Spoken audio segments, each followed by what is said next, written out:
जय हिंद सभी को। Welcome to my YouTube channel Galaxy Study Point में मैं आपका हार्दिक स्वागत करता हूं।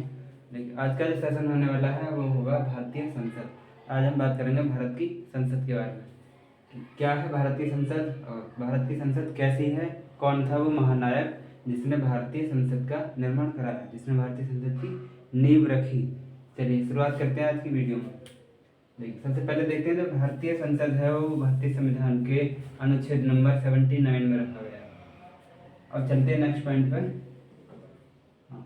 जो संसद जो शब्द है, संसद शब्द ये एक फ्रेंच भाषा का शब्द है। फ्रेंच भाषा हम कह सकते हैं, फ्रेंच भाषा भाषा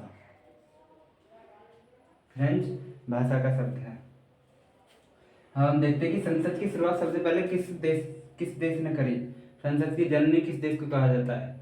जैसे जब कोई खोज करता है तो उसको फादर ऑफ कहते हैं। जैसे कोशिका की खोज करी रॉबर्ट हुक ने, उसको बोलते हैं फादर ऑफ कोशिका, फादर ऑफ कोशिका। तो इस प्रकार से हम कह सकते हैं कि संसद सबसे पहले कहाँ बनी।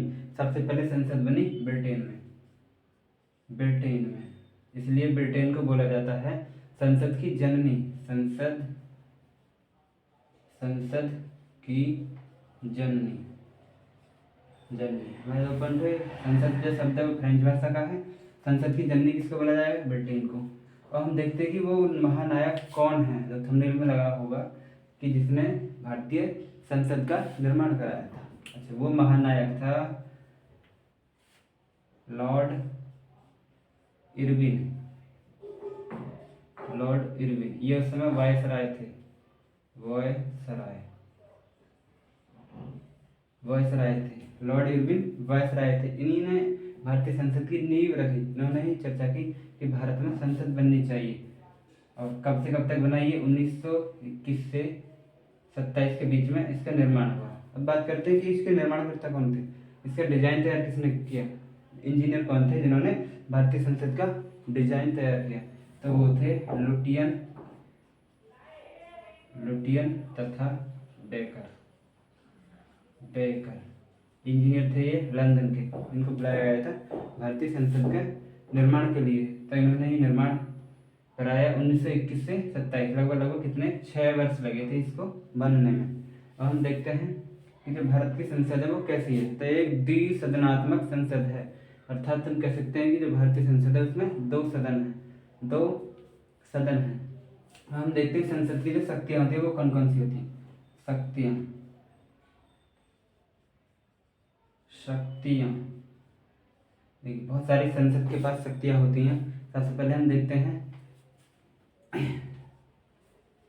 किसी भी राज्य को यूनियन टेरिटरी में बदल सकती है संसद। किसी भी राज्य को यूनियन टेरिटरी अर्थात केंद्र शासित प्रदेश में बदल सकती है।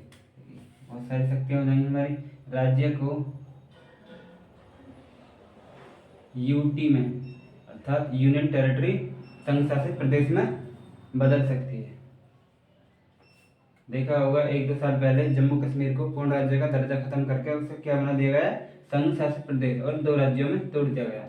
और क्या हो सकती है, और हो सकती है किसी भी एक राज्य के 2 भाग कर सकती है। एक राज्य को तोड़ सकती है, राज्य को तोड़ना। और क्या तीसरी शक्ति हो जाएगी राज्य को तोड़ना, या फिर किसी भी विदेशी राज्य को भारत में विलय करना। विदेशी राज्य को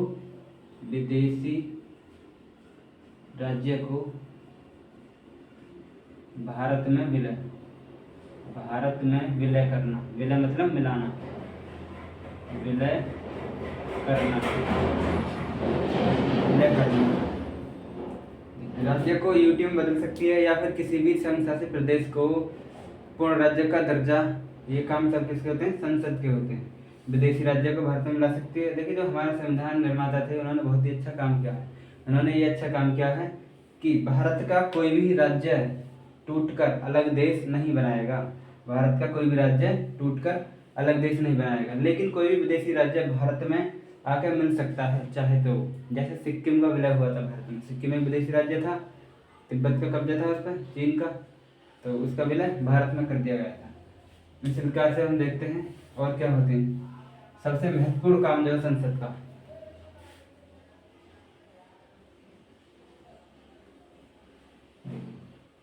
और क्या काम हो जाएंगे इसके, किसी संपूर्ण देश में जितने भी कानून बनाए जाते हैं वो कौन बनाते हैं, कानून बनाना, कानून बनाना, कानून बनाने का काम किसका है, ये संसद का, कानून बनाने का काम संसद का। और क्या कर सकती है संसद, संविधान को घटाना या बढ़ाना, संविधान को घटाना, घटाना मतलब किसी भी अनुच्छेद को कम कर सकती है या फिर कोई अनुच्छेद एक्स्ट्रा बढ़ा सकती है संसद, संविधान को घटाना या बढ़ाना, बढ़ाना, ये काम संसद का। और क्या काम हो सकते हैं, कोई भी नया जब बिल संसद में पास होता है तो वो किसी एक सदन में पास होता है, या तो लोकसभा में पास होगा या फिर राज्यसभा में पास होगा।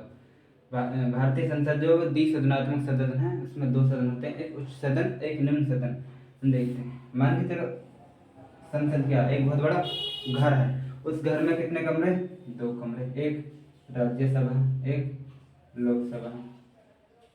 यदि हम अंग की बात करें, संसद के अंग, अंग जो होते हैं वो तीन होते हैं, तीन कौन कौन से, राष्ट्रपति, राष्ट्रपति कह सकते हैं, दूसरा लोकसभा, तीसरा राज्यसभा। संसद के जो अंग, तीन अंग, राष्ट्रपति लोकसभा राज्यसभा। राष्ट्रपति जो है अनुच्छेद 52 के अंतर्गत, अनुच्छेद 52, लोकसभा अनुच्छेद 81 और राज्यसभा अनुच्छेद 80। संसद की बात करें तो अनुच्छेद 79 में, यानी 79 के बाद 80 81, राष्ट्रपति साहब अनुच्छेद 52 में। तो इनकी चर्चा हम किसी अलग वीडियो में करेंगे कि राष्ट्रपति के पास कौन कौन सी शक्तियाँ होती हैं, कैसे राष्ट्रपति का चुनाव होता है, लोकसभा राज्यसभा की चुनाव चर्चा हम किसी अलग वीडियो में करेंगे, क्या अंतर होता है इनमें। अभी हम किसकी बात कर रहे हैं, मैंने जी भारत की संसद की। संसद जो शब्द है फ्रेंच भाषा का, संसद की जननी किसका कहा जाता है, ब्रिटेन को कहा जाता है। किस महानायक ने भारतीय संसद का निर्माण कराया, किसने नींव रखी, तो है लॉर्ड इरविन वायसराय थे उस समय। 1921 से 27 तक इसका निर्माण हुआ, लगभग 6 वर्षों में। इसका डिजाइन जो तैयार किया था लुटियर तथा बैकर्न, लुटियन तथा बैकर्न। और देखते हैं शक्तियाँ कौन कौन सी थी। राज्यों को यूनियन टेरिटरी में बदल सकती है संसद, या फिर राज्यों को बंटवारा कर सकती है बिना किसी राज्य की अनुमति के, किसी राज्य से अनुमति लेनी नहीं पड़ेगी। जैसे उत्तर प्रदेश की चर्चा चल रही थी कि उत्तर प्रदेश को 3 भागों में तोड़ा जाएगा, तो तोड़ सकते हैं, ज़्यादा जनसंख्या है उत्तर प्रदेश को तोड़ा जा सकता है, वो संसद का काम।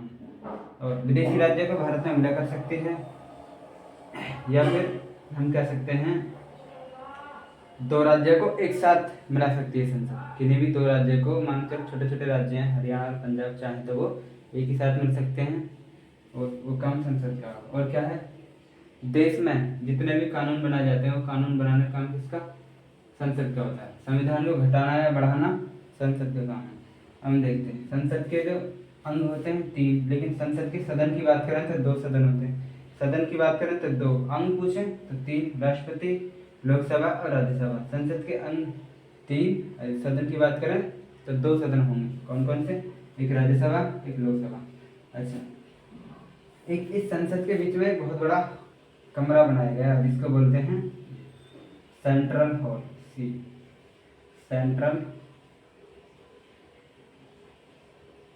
Central hall, central hall. ये जब भारत का संविधान बना था, लिखा गया था, वो कहाँ लिखा गया था, भारत का संविधान यहीं लिखा गया था, संविधान लिखा गया था सेंट्रल हॉल में बैठकर लिखा गया था। ये सेंट्रल हॉल किस उद्देश्य से बनाया गया, कभी कभी क्या होता है जब कोई बिल आता है, मान के लो लोकसभा में बिल आया, राज्यसभा के सांसद उससे खुश नहीं है, क्यों, कुछ ना कुछ उसमें ऐसा काम होगा जो जनता के लिए हानिकारक हो सकता है। तो फिर राज्यसभा में कोई बिल आया तो फिर उससे लोकसभा वाले जो सदस्य हैं वो उसको मना करेंगे। तो जब दोनों सदनों में विवाद हो जाता है तो राष्ट्रपति साहब एक संयुक्त अधिवेशन बुलाते हैं। वो संयुक्त अधिवेशन कहाँ होता है, वो सेंट्रल हॉल में ही होता है। संयुक्त अधिवेशन, संयुक्त अधिवेशन, अधिवेशन, इसको कौन बुलाते हैं, राष्ट्रपति बुलाते हैं। राष्ट्रपति। संयुक्त अधिवेशन कौन बुलाते हैं? राष्ट्रपति बुलाते हैं। देखिए एक बार फिर से देखते हैं। संसद के जो शक्ति है उन्हें संपूर्ण देश में कानून बनाना, संविधान को घटाना या बढ़ाना, ये सभी काम किसका? संसद का। अच्छा, सेंट्रल हॉल जो बनाया गया संसद के अंतर्गत, ये किस उद्देश्य से बनाया गया? ये बनाया गया था जब दोनों सदनों में विवाद हो जाए तो राष्ट्रपति साहब दोनों सदनों को एक साथ इकट्ठा कर यहाँ बुलाते हैं संयुक्त अधिवेशन, तब वो बिल पास होता है। अच्छा, और हम देखेंगे कि संसद में जो बैठने वाले हैं उनको क्या बोलते हैं? संसद में जो बैठने वाले हैं, बैठने वाले इनको बोलते हैं MP. Member of parliament. Member of parliament बोलते हैं जो संसद के अंदर बैठते हैं, यानी कि संसद के सदस्य। आम भाषा में कह देते हैं सांसद, जो लगभग जिले पे एक सीट होती है सांसद की। चलिए, तो आज के लिए इतना ही। जय हिंद सभी को। यदि वीडियो पसंद आई हो तो लाइक और सब्सक्राइब करें चैनल को। आगे मिलेंगे अगली नेक्स्ट वीडियो।